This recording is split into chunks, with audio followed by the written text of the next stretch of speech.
Alléluia. Nous allons passer à ce temps de la prédication, nous allons continuer d'ouvrir la parole de Dieu pour nous. La parole de Dieu est importante puisque c'est Dieu qui nous parle, c'est Dieu encore qui a laissé la Bible pour nous enseigner. Et nous allons continuer de considérer cette thématique que nous avons déjà entamée depuis quelque temps, où je vous parle de l'ADD Thonon 2030. Que devrait être notre Église en 2030 si le Seigneur n'est pas revenu ? À quoi devrait ressembler l'Église? Comment on devrait s'organiser pour avancer? Vers quoi devrions-nous avancer? Et c'est là ce que je voudrais qu'on considère encore ce matin. On a déjà vu certaines choses, on a vu ce qu'était l'Église. Et un fondement qui ne peut pas changer, c'est Paul qui le dit à Timothée, l'Église est la maison de Dieu. L'Église est la famille de Dieu. C'est la maison, c'est l'habitation, c'est l'endroit où les gens de la famille de Dieu, Dieu étant le Père, Jésus-Christ étant le frère aîné, le premier-né de toute la création, et donc toute la famille ensemble est réunie dans la famille, dans la maison de Dieu. Parce que l'Église est la famille de Dieu, il y a un fonctionnement particulier qui est propre à cette famille. Parce que l'Église est la famille de Dieu, il y a des choses qui se passent dans l'Église qui ne vont pas se passer ailleurs parce que c'est l'Église de Dieu. Et l'une de ces choses, et c'est Paul qui le dit toujours à Timothée, il lui dit « L'Église est l'Église, le rassemblement du Dieu vivant et vrai. » Parce que Dieu est vivant, bien-aimé. Il y a des choses qui doivent se produire. Je l'ai dit en commençant ce temps de prière, en ce temps de culte, nous ne nous rassemblons pas pour prier un Dieu qui soit mort. Nous ne prions pas quelqu'un qui est resté dans le tombeau, mais on veut se souvenir que 3 jours après, il est ressuscité, il est maintenant à la droite de Dieu le Père. On veut se souvenir que ce Dieu qu'on loue, ce Dieu qu'on adore, est le Dieu créateur de toutes choses. De rien, il a créé l'univers. Et Dieu est encore celui qui est capable d'agir, de faire des miracles qui dépassent notre entendement, notre compréhension, et nous voulons le louer, le bénir pour cela. Paul dira encore à Timothée, l'Église est la colonne et l'appui de la vérité. C'est-à-dire que dans ce monde, et on est dans ce monde postmoderniste où chacun dit que la vérité est partout, chacun se fait sa propre vérité. Mais la Bible nous dit, et Jésus est clair, je suis le chemin, la vérité et la vie. Il n'y a pas d'autre option possible. C'est lui le chemin, la vérité et la vie, et c'est par lui qu'on va au Père. Et ça, ce sont les choses qu'on veut retrouver dans l'Église. Et j'ai continué en nous expliquant que nous voulons être une Église qui aime. Aimer était la première et le premier axe sur lequel j'ai insisté, qui doit être la nature de l'Église. Nous voulons être une Église qui aime, une Église qui est caractérisée par l'amour. Une Église qui est marquée par l'amour, qui est dans notre nature. Parce que Dieu est amour, nous voulons nous aussi être amour. Mais cet amour n'est pas simplement un amour de se dire on aime tout le monde, on est des bisounours et tout va bien et tout va pour le mieux. Non, c'est un amour qui nous pousse à agir. La Bible et Dieu en particulier nous montrent que son amour le pousse à agir. Parce qu'il a aimé les hommes, il a envoyé Jésus-Christ son Fils.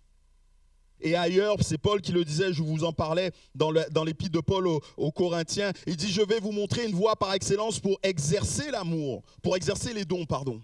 Et cette voie par excellence, c'est l'amour. Si je n'ai pas l'amour, je pourrais avoir toutes les connaissances, je pourrais avoir tous les dons, je pourrais avoir tout ce que vous voulez.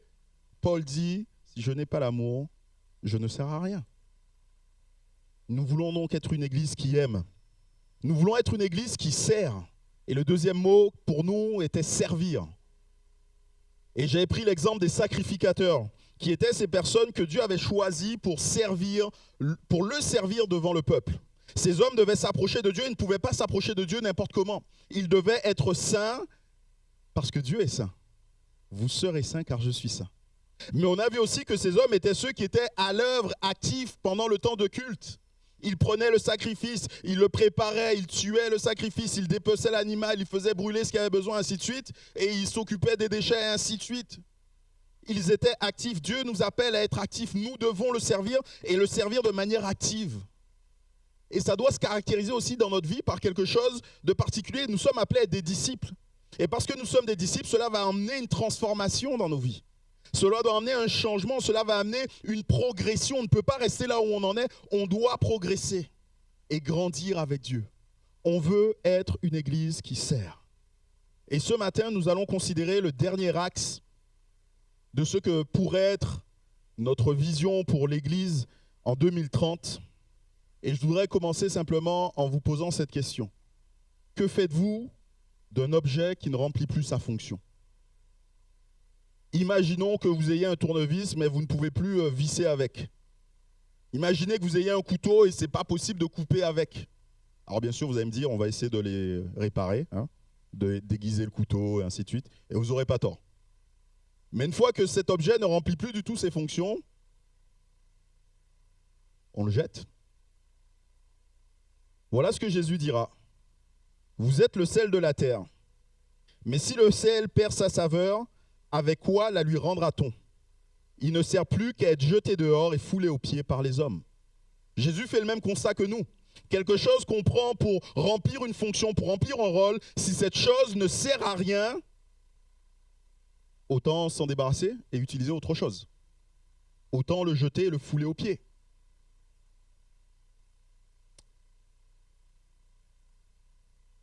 Ça amène une autre question. Comment est-ce que Dieu nous voit, nous, en tant qu'Église? Est-ce que nous remplissons la mission qui est la nôtre? Est-ce que nous remplissons la fonction qui est la nôtre ou pas? Il est important qu'on puisse répondre à cette question parce qu'on l'a vu, Jésus, lui, il n'a pas de problème. Il n'est pas comme en France, des fois, avec notre fonctionnement, on a un peu de peur de se débarrasser de certaines choses qui ne fonctionnent pas. Ce sont des caractéristiques qui sont marquées comme ça chez certains peuples. Il y a quelques temps en arrière, j'ai des collègues pasteurs qui sont partis aux États-Unis et qui pouvaient faire la différence dans le fonctionnement du mouvement des Assemblées de Dieu en France et aux États-Unis. Et aux États-Unis, ils sont très cartésiens, ou en tout cas très carrés. Si ça marche, on conserve. Ça ne marche pas, on le met de côté et on fait autrement. En France, on a tendance à garder et à prendre le temps et de se dire qu'on va faire les choses un peu plus longtemps. Mais Dieu, lui, ne fonctionne pas comme ça. En tout cas, sur ce point de vue-là, il a l'air plutôt américain. Si ça ne marche pas, on s'en débarrasse et on prend autre chose. Est-ce que l'Église fonctionne? Est-ce que l'Église remplit le rôle qui est le sien? On va faire une lecture pour avoir une idée plus claire de ce qu'est le rôle de l'Église. Matthieu au chapitre 28. Et nous lisons, et nous lirons plutôt à partir du verset 18. On pourrait lire à partir du verset 16 peut-être si vous avez vos Bibles. Matthieu 28, verset 16.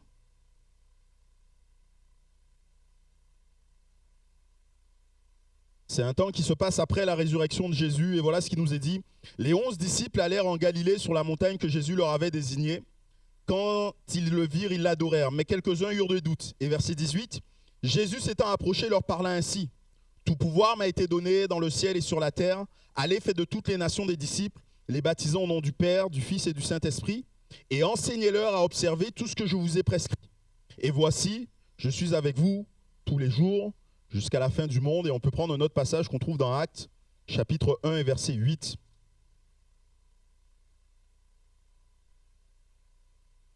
Actes, chapitre 1er.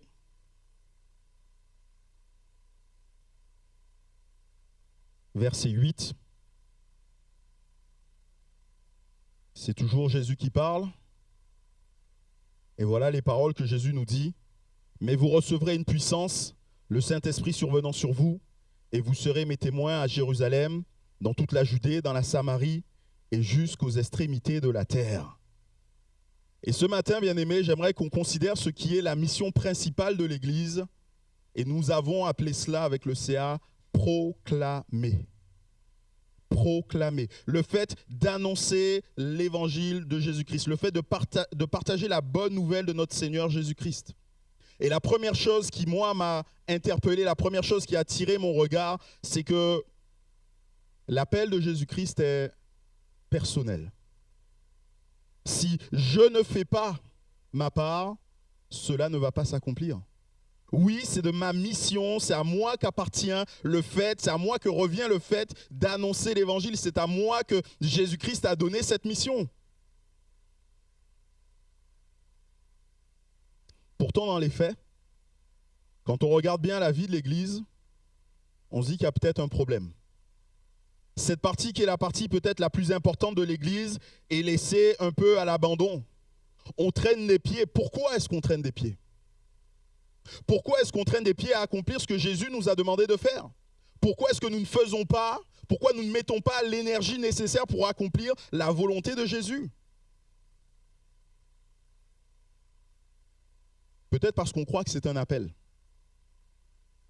Et je pense que dans le milieu évangélique, on a peut-être un peu trop mis l'accent sur le fait de recevoir un appel pour faire un service. On se dit, il faut que j'ai reçu l'appel pour aller à la louange, il faut que j'ai reçu l'appel pour être chez les enfants, il faut que j'ai reçu un appel pour être un sissi, là où ainsi de suite, là ou là. Je pense que ça ne fonctionne pas comme ça. L'idée qu'on trouve dans la Bible, ce n'est pas du tout ça. C'est plutôt le fait que je sers le Seigneur de tout mon cœur parce que je l'aime. Et au travers du service que je fais, le Seigneur saura me diriger vers ce qu'il a prévu pour moi.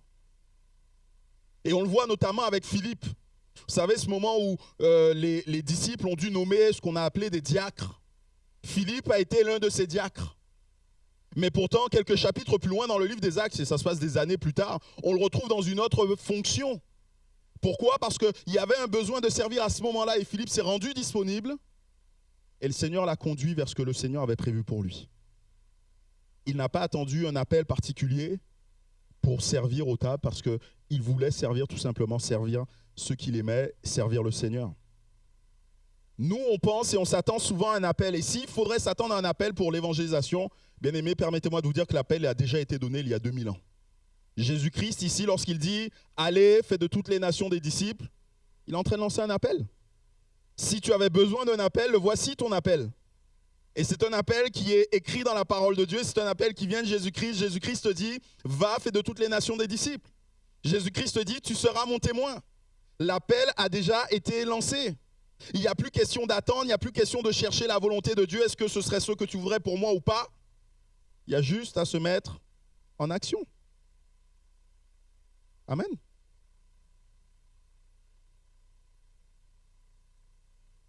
Nous devons être témoins de Jésus-Christ. Ce n'est pas une option. Jésus n'a pas dit, si vous avez le temps, si vous y pensez, si vous le souhaitez bien, vous pourrez éventuellement, si les circonstances le permettent, s'il fait beau, en mettant beaucoup de conditionnels, être mes disciples. Non. Vous serez mes disciples, vous serez mes témoins. C'est un ordre qu'il nous donne, c'est une obligation. En fait, ici, Jésus est en train quelque part de nous engager dans un travail à plein temps. Jésus est en train de nous dire, tu vas servir comme ça, c'est là ta fonction, c'est là ce que tu dois faire pour moi. Nous devons être témoins de Jésus-Christ. Pas besoin d'attendre un appel, nous sommes appelés à l'être. On peut des fois tout simplement se dire, mais je n'ai pas la capacité de le faire. Et c'est vrai que des fois, on regarde ce travail à faire, cette immense tâche à faire, qui pour nous, être témoin de Jésus-Christ, on se dit, mais je n'en ai pas la capacité. Et j'ai envie de vous dire, tant mieux qu'on n'en a pas la capacité. Et heureusement que nous ne l'avons pas. Et je voudrais vous dire que simplement, Jésus lui-même, il le sait ça. C'est pour ça qu'à chaque fois, il va prendre le temps de rappeler qu'il a tout pouvoir. Il va prendre le temps de rappeler que tout pouvoir lui a été donné. Et qu'il va mettre ce pouvoir à notre disposition. Vous recevrez une puissance, le Saint-Esprit survenant sur vous. Et vous serez mes témoins. Vous serez mes témoins une fois que vous recevrez cette puissance. Oui, ce travail dépasse tout mon entendement. Ce travail dépasse ma capacité. Mais Dieu m'en donne la force. De moi-même, bien-aimé, je ne suis pas capable de guérir qui que ce soit. Je ne suis que, comme vous, un homme. Mais parce que je crois que Dieu est celui qui est à l'œuvre, je suis capable et je crois qu'en priant pour les malades seront guéris. Je suis incapable de chasser les démons. Je ne suis qu'un homme. Je n'ai aucun pouvoir dans le monde spirituel.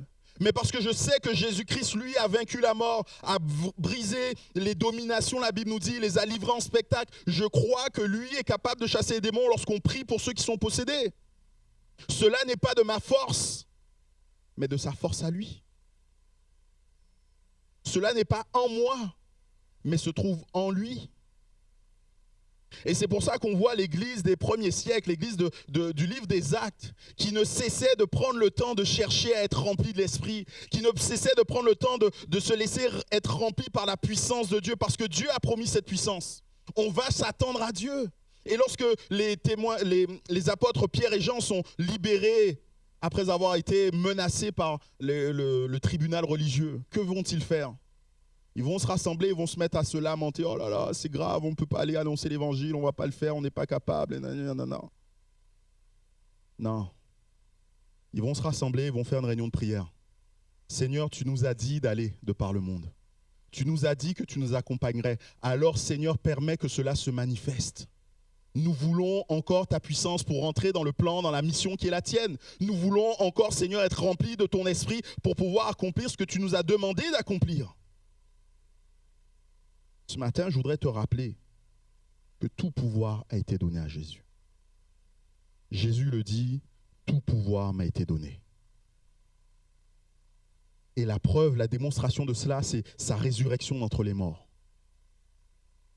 La mort est cet ennemi qu'il a vaincu pour démontrer à tous qu'il est tout-puissant. Tout pouvoir m'a été donné, et Jésus te le rappelle ce matin. Tout pouvoir lui a été donné. Et ce pouvoir, il le met à ta disposition. Si tu es prêt à accomplir la mission qu'il a pour toi, cette mission, c'est proclamer la bonne nouvelle. Proclamer l'évangile de Jésus-Christ. Il n'y a pas besoin d'attendre un appel. Il n'est pas question de le faire avec nos propres forces, mais il nous faut dépendre de lui. Maintenant, on peut aussi se poser la question et se dire, mais concrètement, comment est-ce que je fais? Une fois que j'ai entendu ça, c'est super bien, Christophe, mais je fais quoi, moi? Quand je suis face à quelqu'un, je suis paralysé, je suis pris de peur, ou je ne sais pas par où commencer. Ce qui est bien, c'est que le Seigneur a toujours les réponses. Il savait ce qu'on aurait posé comme question, et il a prévu toutes les réponses dans la parole de Dieu. Paul dira à Timothée, ce n'est pas un esprit de timidité que Dieu nous a donné. Au contraire, son esprit nous remplit de force, d'amour et de sagesse. De quoi as-tu besoin de plus que de la force, de l'amour et de la sagesse de Jésus-Christ? S'il te manque quelque chose, si tu te sens pris par la timidité, si tu te sens pris par la peur, cherche la force en Jésus-Christ. Laisse-toi remplir par son esprit. Et une fois que nous serons remplis par son esprit, nous serons capables d'aller, il remplira lui-même notre bouche quand nous serons face à certaines personnes, il nous donnera ce qui est nécessaire, mais nous devons nous laisser remplir de lui. Bien sûr, une fois que nous sommes remplis de lui, il nous donne sa force, mais il nous faut bien comprendre ce que la Bible nous dit. Dieu ne nous transforme pas en super-héros.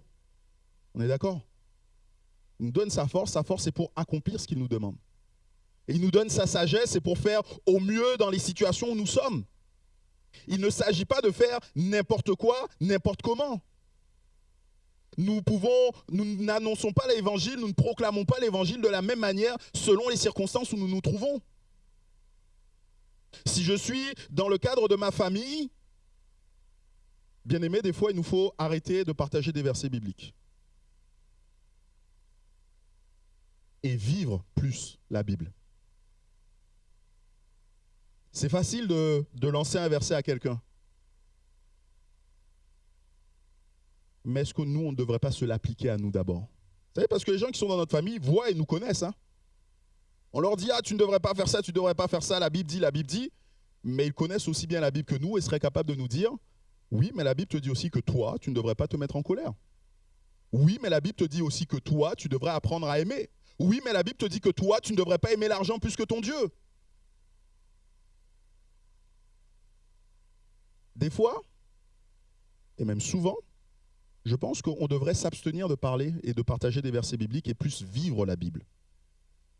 Des fois, on devrait s'abstenir de parler à nos enfants, à nos proches de Dieu, et plus parler à Dieu de nos proches.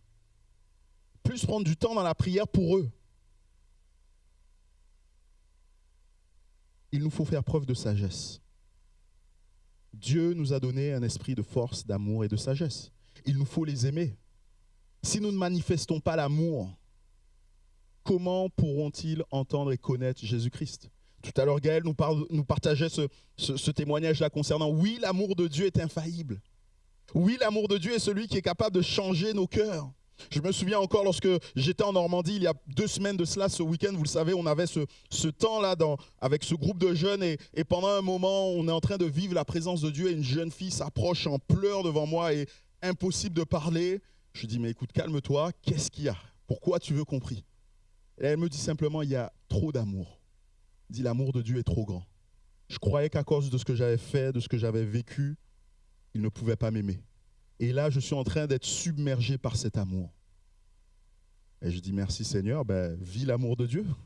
Tu n'as pas besoin que je prie pour toi à ce moment-là. Vis l'amour de Dieu tout simplement. Laisse l'amour de Dieu te remplir. Laisse Dieu lui-même par son esprit te dire à quel point tu es important pour lui. Nous devons les mettre au contact de l'amour de Dieu. Nous devons aimer tout un chacun. Mais nous devons aussi être conscients si nous croisons quelqu'un qu'on ne reverra pas, quelqu'un comme ça de passage dans notre vie, nous devons peut-être à certains moments faire preuve de courage, d'audace et de partager le bon message de l'Évangile. Moi, j'ai quelque chose que j'aime beaucoup faire, c'est prendre des autostoppeurs. Une fois qu'ils sont dans la voiture, ils sont coincés.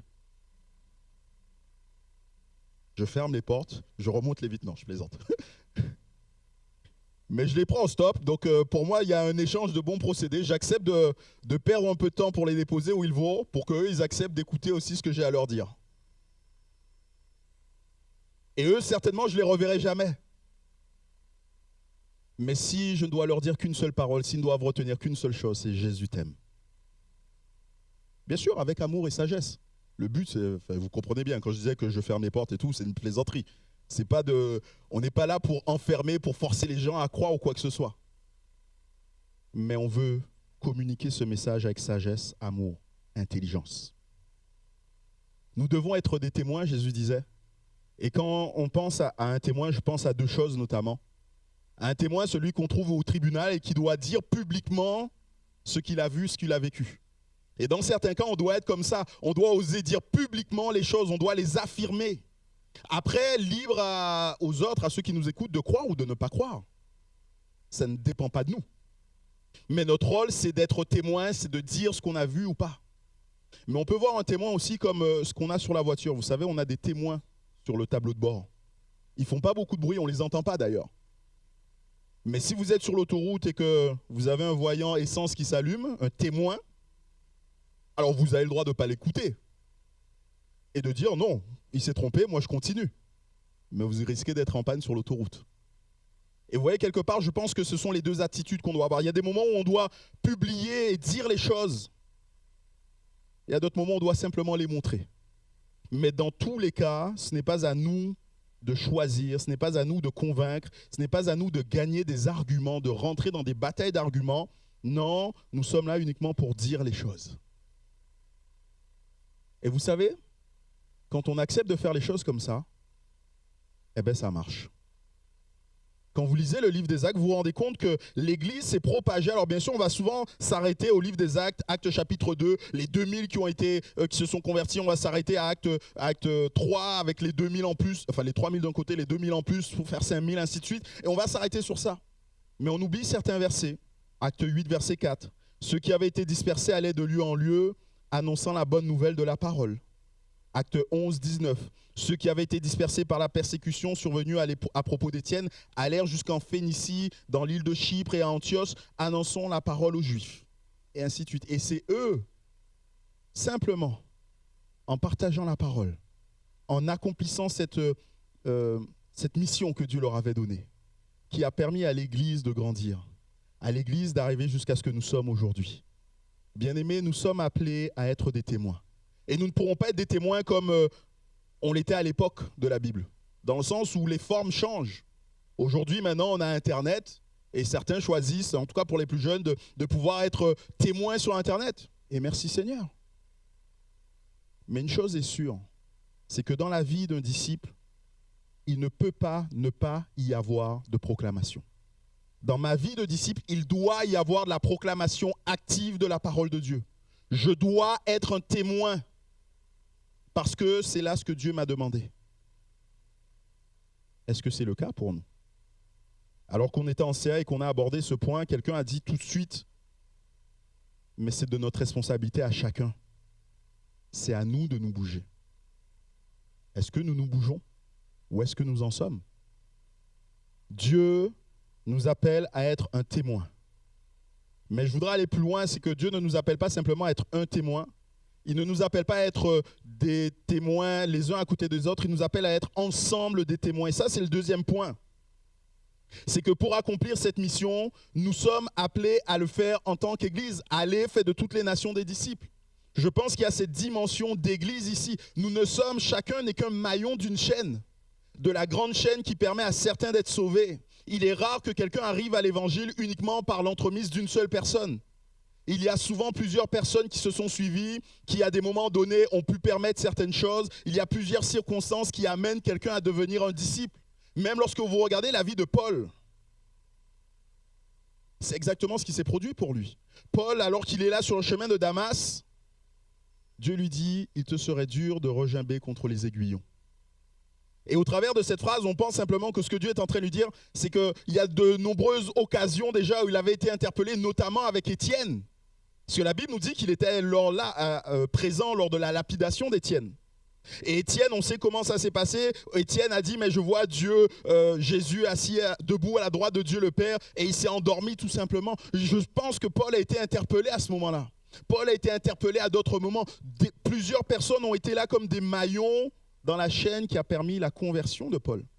Et une fois qu'il s'est converti, eh ben, il y a eu un homme qui a prié pour lui, Ananias, et ensuite il y a eu un autre qui l'a prié avec lui, Barnabas, et qui lui a permis de grandir en tant que disciple.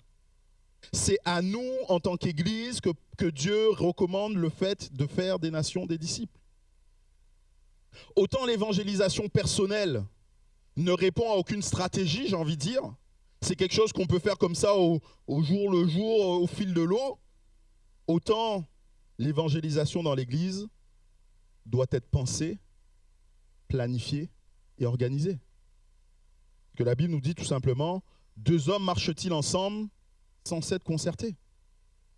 Si nous voulons remplir la mission que Dieu nous a confiée, nous devons à un moment donné nous poser et nous dire comment est-ce que nous allons le faire. On voit que Paul, lui, fonctionnait comme cela. Quand vous lisez bien les évangiles, ou plutôt le livre des Actes, Paul n'était pas seul. Paul n'était pas le seul à partir avec son baluchon sur le dos et aller évangéliser partout où il allait. On voit qu'autour de Paul, il y avait jusqu'à une dizaine de personnes. Et ils étaient organisés pour annoncer l'évangile. Dans certains cas, il y avait des personnes qui partaient en avance, qui allaient sur le lieu où Paul, ou dans la ville où Paul voulait aller, et qui commençaient à préparer certaines choses. Il y a d'autres moments où on voit que Paul, lorsqu'il est dans certains lieux, il doit quitter ces lieux à cause de la persécution, mais il laisse derrière lui des personnes. Ou à un autre moment, Paul est dans une ville et il est là en train de travailler, d'annoncer l'évangile, mais il travaille aussi à côté pour subvenir à ses besoins. Et il nous est dit que quand certains sont arrivés, eh ben Paul a pu complètement se donner à l'annonce de l'évangile. Ils étaient organisés. Ils s'étaient mis d'accord sur la manière de fonctionner. C'est quand l'Église est tout entière concernée par la mission et se mobilise pour atteindre ce but que l'on voit réellement une avancée. C'est quand l'Église tout entière est concernée par la mission que Jésus nous a donnée et qu'elle se mobilise pour cela qu'il y a une avancée. Et pour l'Église naissante, c'était clair, la priorité, c'était l'évangélisation. Ça veut dire que lorsqu'ils devaient prendre des décisions, ils regardaient d'abord cela. Lorsque les disciples sont en train de se rendre compte, les apôtres qui sont en train de faire trop de travail, ils se disent, mais là, attendez, là, il y a un problème. Notre appel, nous, ce qu'on a reçu sur le cœur, le mandat qu'on a reçu, c'est d'annoncer l'évangile. Et là, on est occupé à faire autre chose. Alors, on va changer. On va fonctionner autrement. On va nommer des hommes qui vont faire ce travail-là des tables et nous, on va pouvoir continuer à annoncer l'évangile avec puissance et autorité. Ça a imposé à l'Église un changement, bien-aimé. Comprenez bien que la petite mamie qui aimait beaucoup Pierre parce que Pierre lui racontait comment il avait marché sur les eaux quand elle venait le servir, ben, elle a dû se dire, j'avais plus Pierre qui allait me raconter comment il a marché sur les eaux. J'avais plus Pierre qui était là pour me raconter comment ça s'est passé le jour de la résurrection de Jésus. C'était d'autres personnes qui étaient présentes. Elle a dû accepter ce service. On peut aussi réaliser tout simplement que les disciples se sont mis à dire, mais tout a bouleversé, tout a été changé. Philippe, ou même plutôt Étienne, a dû prendre une responsabilité nouvelle, une responsabilité qu'il n'avait pas jusqu'alors, mais une responsabilité qui a changé, qui a bouleversé sa vie. Une responsabilité qui l'a amené à faire et à vivre autre chose. L'Église est sortie de sa routine à ce moment-là. Ailleurs, lorsque le Saint-Esprit va appeler Paul et Barnabas pour la mission, il nous est dit qu'ils étaient 5 ministères dans une église. Et là, ils vont passer de 5 à 3, parce qu'il y en a 2 qui vont partir. Ils auraient pu dire, oh non, ça va faire un peu trop de boulot pour nous. Vous savez, quand j'étais sur Bordeaux, on était censé être 3 pasteurs, mais le pasteur Bertalon, qui était mon pasteur formateur, a eu des ennuis de santé. On s'est retrouvé à 2. Ça fait beaucoup plus de travail. On pourrait juste regarder à nos propres intérêts et se dire, mais non, moi je ne veux pas continuer, je ne veux pas travailler comme cela. Mais l'Église a accepté de le faire. Et non seulement elle a accepté de le faire, mais elle s'est engagée spirituellement. Parce qu'à partir de ce moment-là, ils ont prié pour eux, mais ils ont prié aussi pour la mission. Ils ne se souciaient pas de la mission jusqu'à maintenant. Mais à partir de ce moment-là, ils se sont souciés de la mission. Et tant et si bien que lorsque Paul et Barnabas sont revenus et leur ont raconté les choses, leur cœur était réjoui, ils ont glorifié Dieu. Parce qu'ils voyaient par là, quelque part, comme l'accomplissement des promesses et l'accomplissement des prières. Bien-aimés, l'Église doit se mobiliser et accepter de changer sa manière d'être pour remplir la mission que Dieu lui a confiée. Et moi, je suis inquiet lorsque je regarde des fois l'Église. Et quand cette mission, qui est la mission prioritaire de l'Église, devient quelque chose d'accessoire. Quand, alors que nous sommes appelés à être des disciples, des témoins qui parlent de Jésus-Christ, nous nous focalisons plus sur nos propres besoins.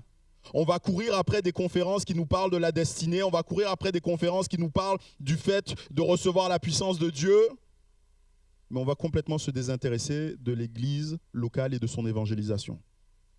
On est prêt à prendre des cours théologiques poussés, avancés, on est prêt à se former dans la relation d'aide, mais quand il s'agit de prendre des cours sur l'évangélisation, il n'y a plus personne. Et ça, ce sont des faits, bien-aimés. Des faits qu'on le remarque et qu'on constate. Mais nous ne devons pas oublier que l'évangélisation est la raison d'être de l'Église. Il y a beaucoup de choses qu'on peut ôter de l'Église. On peut ôter le temps de louange et de musique. Moi, j'aime beaucoup la louange et la musique, mais on peut l'ôter. L'Église restera l'Église. Le jour de la Pentecôte, ils n'avaient pas d'instrument. On peut ôter certains services, on peut ôter l'école du dimanche, les jeunes, et vous savez que j'aime les jeunes. Mais l'Église restera l'Église. Mais si on ôte de l'Église l'évangélisation, l'Église perd sa raison d'être. L'Église est la colonne et l'appui de la vérité. L'Église est là pour faire passer, pour faire connaître le plus beau message au monde. Jésus-Christ, sauveur du monde, Jésus-Christ, fils de Dieu, est venu sur cette terre en chair. Il a souffert, il a offert sa vie. Pourquoi? Pour nous sauver, chacun de vous, chacun de nous. Au travers de Jésus-Christ qui meurt sur la croix, on redécouvre ce qu'on est. Je m'affirme dans mon identité. Je n'ai plus besoin de chercher mon identité ailleurs. Je sais qui je suis en Jésus-Christ. Je suis enfant de Dieu. Quel message merveilleux de savoir que nous pouvons avoir accès à ce Dieu qui a créé l'univers, que nous pouvons lui parler, bien-aimés.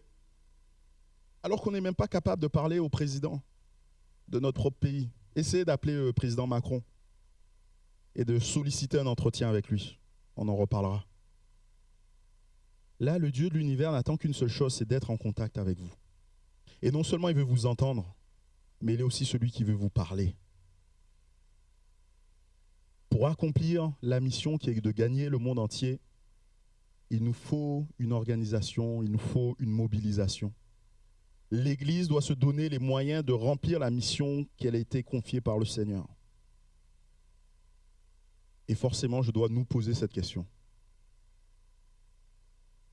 Comment est-ce que nous, Église ADD de Thonon, comment est-ce que nous faisons pour remplir la mission que Dieu nous a confiée? Quel est notre plan? Quelle est notre stratégie?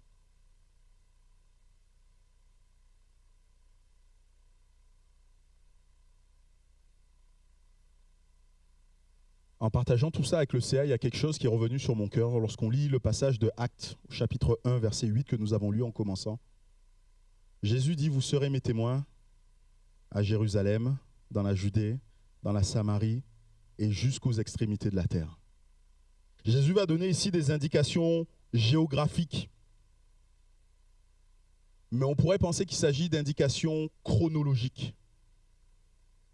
Et je pense que les disciples ont pensé qu'il s'agissait d'indications chronologiques, qu'ils devaient déjà s'établir à Jérusalem complètement, ensuite s'établir en Judée complètement, ensuite s'établir en Samarie complètement, et ainsi de suite. Et quand on réfléchit d'un point de vue purement humain, on se dit, mais c'est une bonne chose. Mieux vaut que nos bases soient sûres, soient solides, soient ancrées, avant de pouvoir se projeter vers quelque chose d'autre. Mais les pensées de Dieu ne sont pas nos pensées. Et on voit qu'alors que les disciples, eux, étaient en train de grandir à Jérusalem et s'occupaient que de Jérusalem, Dieu va permettre la persécution qui va les envoyer un peu plus loin. Ils vont aller en Judée, ils vont aller en Samarie, ils vont aller jusqu'aux extrémités de la terre. Quelque chose qu'eux n'avaient pas prévu, et ils vont se rendre compte que l'évangile va être annoncé à tous, et cela va être une bénédiction pour eux. Parce que quelques années plus tard, la Bible nous dit qu'il y a eu une grande famine dans le pays de Judée, Et qui est-ce qui s'est, comment on va dire, collecté, cotisé, merci, c'est le mot que je cherchais. Qui est-ce qui s'est cotisé pour permettre à l'église de Jérusalem de survivre?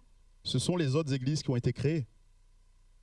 Parce que justement, il y avait des autres églises, ça a été une bénédiction pour l'église de Jérusalem. Il y a une bénédiction dans la multiplication des églises. Et nous l'avons vécu en tant qu'église ADD de Thonon. Il y a des années en arrière, vous le savez, pour les plus anciens, il ne doit pas y en avoir beaucoup, mais l'église ADD de Thonon et l'église ADD d'Annemasse, c'était une seule église. Et à un moment donné, il a fallu se séparer, laisser à l'église d'Annemasse la possibilité de se développer. Et merci Seigneur, ils se sont développés, ils ont grandi, tant et si bien que nous, lorsqu'on a eu besoin d'acquérir ce local, ils ont été capables de nous aider, aussi bien financièrement qu'humainement. On veut remercier le Seigneur pour cela. Lorsqu'on regarde l'histoire de notre mouvement des Assemblées de Dieu, et en mars dernier, nous étions au congrès, et lors du congrès, on est en train d'essayer toujours de trouver un pasteur pour chaque église, de s'assurer que chaque église est un pasteur. Et dans certains cas, il y a eu des pasteurs qui sont partis en mission. Et la question était posée, mais pourquoi est-ce que vous partez en mission alors qu'il y a des églises ici qui n'ont pas de pasteur? Pourquoi est-ce que vous allez créer de nouvelles églises alors qu'ici, on a encore besoin de pasteurs? Mais si on ne l'avait pas fait, bien aimé, moi, je ne serais pas là aujourd'hui au milieu de vous. Moi, je suis un enfant de la mission. C'est parce qu'il y a un missionnaire qui est parti dans les années 70, qui est arrivé en Guadeloupe, qui a annoncé l'évangile. Mes parents ont entendu l'évangile, se sont convertis et nous ont élevés dans l'évangile qui a permis que moi je me convertisse et que je sois ici. Je suis le résultat de ce que certains ont fait dans le passé. Et aujourd'hui, l'Église de France, l'Église ADD de France est bénie de nombre incalculable de pasteurs venus d'horizons étrangers. Parce qu'il y a eu la mission. Parce qu'il y a eu le fait de lancer, d'envoyer certaines personnes. Parce qu'il y a eu le fait de cette vision de se dire on accepte quelque part de se dépouiller, mais parce qu'on sait qu'avec Dieu, on n'est jamais dépouillé. Ce verset de l'Écriture, vous le connaissez certainement, jette ton paix à la surface de l'eau et il te reviendra.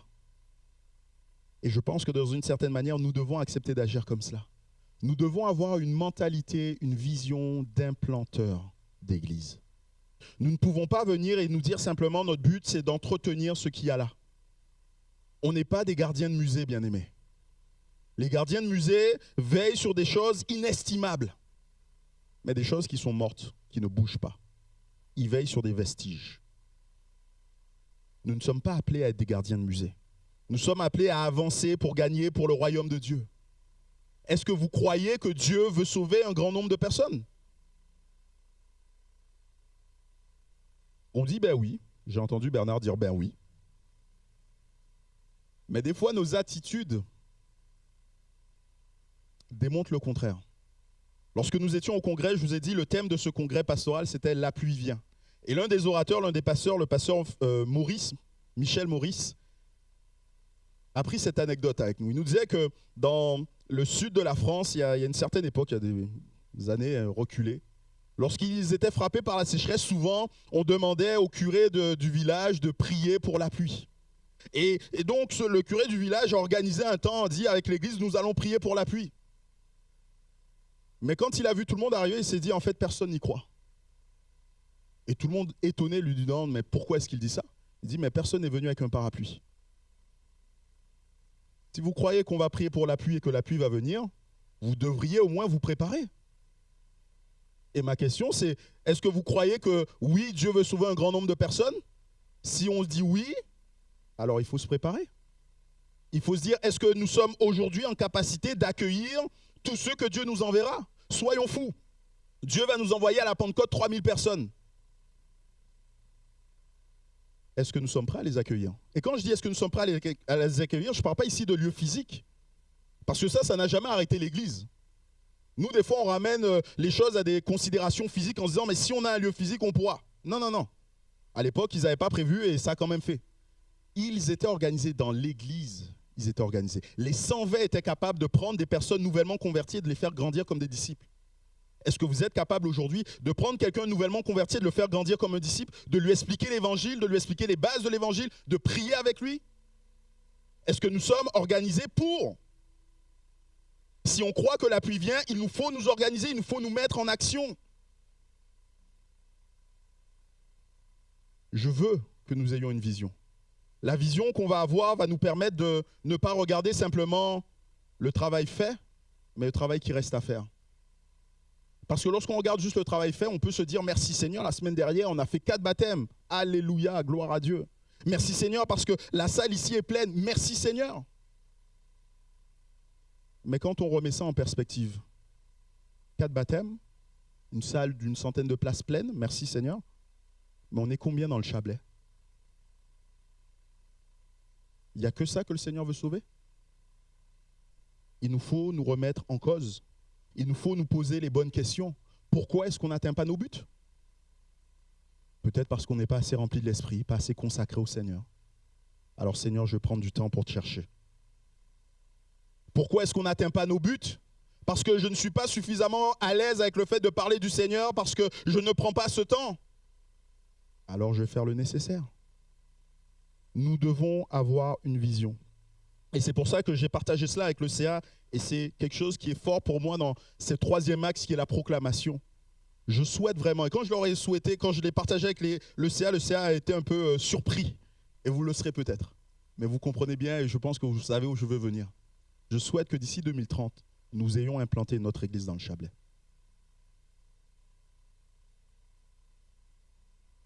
Dans le Chablais seul de Thonon, enfin si on compte juste l'agglomération de Thonon, il y a 100 000 personnes. Il y a peut-être 3 églises évangéliques, une centaine de personnes, ça fait 300 personnes de sauvées sur 100 000. Je pense que Dieu a un peuple beaucoup plus nombreux que cela. Lorsqu'on regarde la ville d'Évian, c'est 10 000 personnes, juste la ville d'Évian, je ne sais pas combien fait l'agglomération, il n'y a aucune église évangélique. Il y a peut-être quelques-uns qui sont sauvés là-bas, merci Seigneur pour eux, mais je crois que Dieu a un peuple plus nombreux. Je pense qu'il nous faut nous donner comme objectif d'implanter une nouvelle église et d'accepter de nous organiser pour atteindre ce but, cet objectif. Ça va demander des changements dans notre fonctionnement. Ça va forcément demander des changements dans la manière de faire, de vivre certaines choses. Mais je pense que c'est la direction que Dieu veut pour nous. Je finirai simplement en vous recitant cette anecdote. Je crois que c'était l'année dernière que je l'avais lue et je vais la contextualiser un peu. Il était une fois une église où il y avait 4 individus. Ces individus s'appelaient tout le monde, quelqu'un, chacun et personne. Jésus avait un travail important à faire et il a demandé à tout le monde de le faire. Tout le monde était persuadé que quelqu'un le ferait. Chacun pouvait l'avoir fait, mais ce fut personne qui le fit. Quelqu'un se fâcha car c'était le travail de tout le monde. Tout le monde pensa que chacun pouvait le faire et personne ne doutait que quelqu'un le ferait. Finalement, tout le monde fit des reproches à chacun parce que personne n'avait fait ce que quelqu'un aurait pu faire. Alors c'est humoristique, mais que nous ne soyons pas cette église. Que nous ne soyons pas cette église bien-aimée. Il faudrait nous rappeler que Jésus a dit, si le sel perd de sa saveur, il n'est bon qu'à être jeté. Nous sommes l'église de Jésus-Christ, nous voulons remplir la fonction qui est la nôtre, pour ne pas être mis de côté. Parce que oui, moi je crois que si nous ne faisons pas ce qu'il faut, le Seigneur se trouvera un autre peuple qui fera ce qu'il faut. Et nous ne pourrons que constater ce qui se passe en pleurant.